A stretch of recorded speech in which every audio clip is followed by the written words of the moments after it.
Dans l'état où elle se trouve maintenant, cette pièce réclame tout simplement une finition. Tous les gros travaux sont terminés et le revêtement de sol est posé.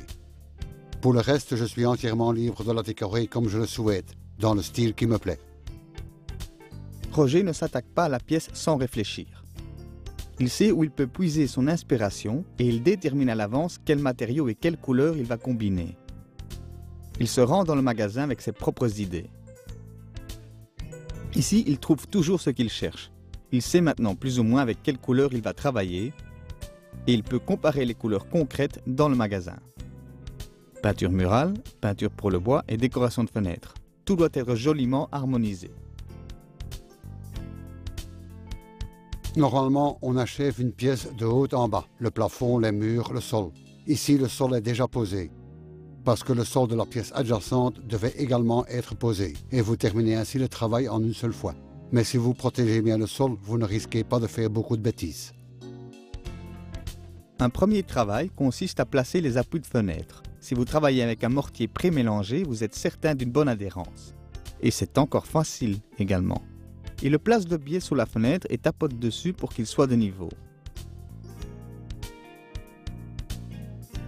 Dès que le mortier a durci, Roger peut finir le plâtrage tout autour.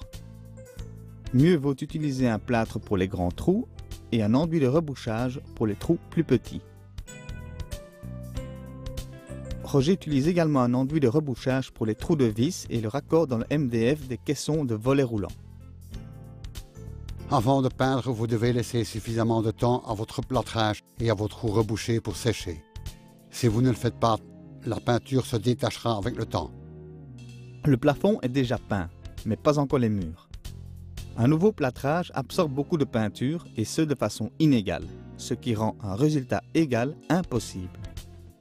C'est pourquoi Roger le traite d'abord avec un primaire incolore. Voilà qui est vite fait. Les caissons des volets roulants MDF doivent également être pré-traités. Pour cela, Roger utilise un primaire spécifique pour le bois. Le ruban de masquage approprié peut éviter bien des désagréments. Choisissez un ruban ayant le bon pouvoir adhésif. Sous le papier et les couches de peinture à l'intérieur, vous utilisez un ruban qui colle moins fortement que par exemple pour protéger votre façade quand vous allez peindre vos châssis. Et ces coins de masquage sont très pratiques pour travailler aisément dans les coins.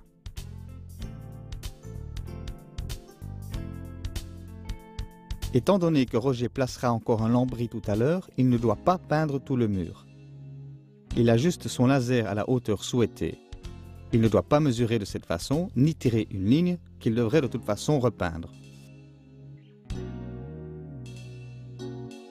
2 couches de peinture garantiront un résultat égal et proprement protégé. Roger nous conseille de toujours travailler en 2 couches.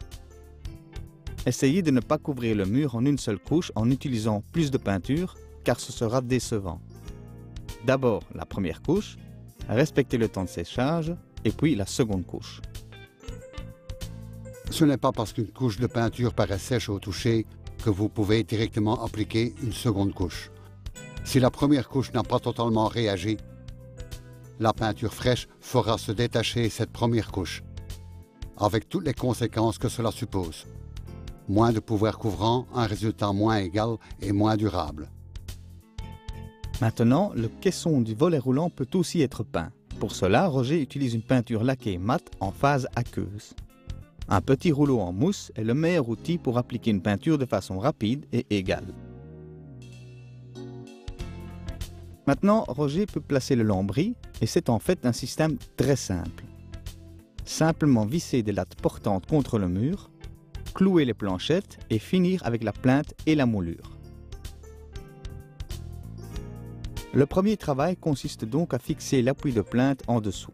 Roger pourrait travailler avec des chevilles et des vis, mais c'est bien plus rapide avec des chevilles à frapper. Il peut percer en même temps à travers la latte et le mur et fixer directement l'appui.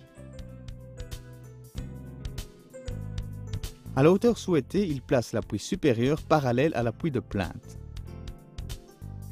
Vu que le sol est bien de niveau, la ligne laser est en tout cas parallèle.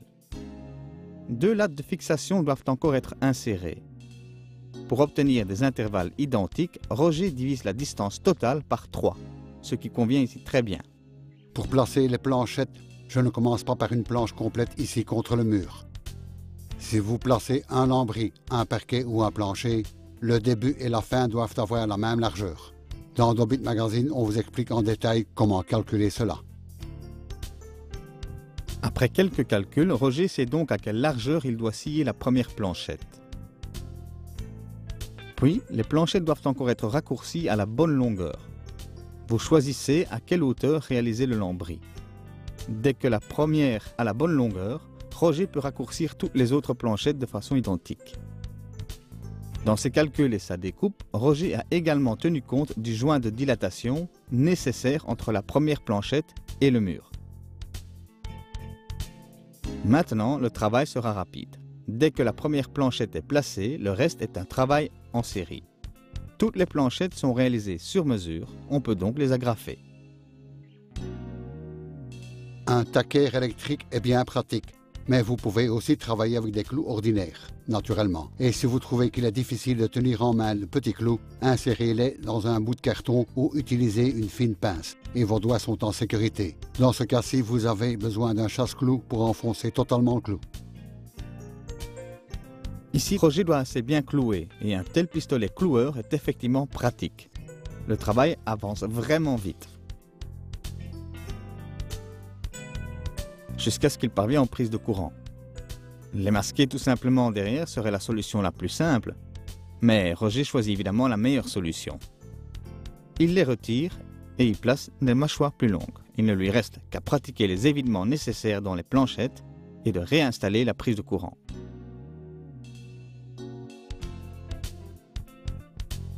À l'extrémité de la rangée, il doit naturellement découper une planchette en longueur pour remplir le dernier morceau.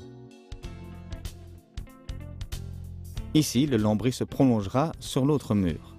Il commence donc à nouveau avec une partie de planche d'après la largeur calculée. En guise de finition, cette plainte de style se place dans le bas et cette moulure de lambris au-dessus. Vous pouvez les clouer dessus et boucher les trous de clous par la suite. Mais je préfère travailler avec de la colle. Une fixation invisible donc, et plus question de boucher les trous. Avec sa tronçonneuse, Roger fait en sorte que les extrémités de la première moulure soient parfaitement droites. Lors du transport, celles-ci peuvent être un peu abîmées. Un vrai perfectionniste, notre Roger. La moulure est vite fixée avec un mince sillon de colle de montage. Dans ce coin, la moulure doit être sciée à l'onglet, mais ce n'est pas un angle droit. Comment déterminer le bon onglet? Eh bien, avec une fausse équerre réglable. Je reporte l'angle sous ma tronçonneuse, puis je règle la machine sur la moitié.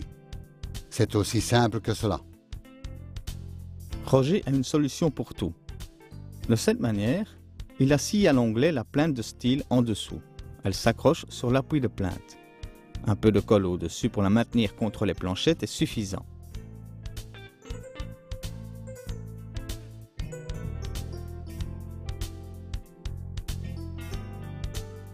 Le lambris est placé. La prochaine fois, je traite ce bois de sapin avec une coloration et une huile. Et je fabrique encore un simple lit dans la même essence. Et en guise de finition, je prévois une décoration de fenêtres et un éclairage en harmonie. Vous pouvez encore revoir cette émission sur dobit.be. Et vous trouvez aussi de plus amples détails dans Dobit Magazine.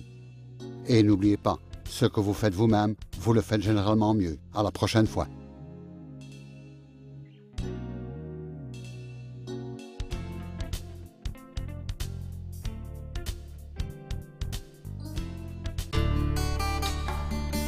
C'est incontestablement une situation que beaucoup de gens reconnaîtront.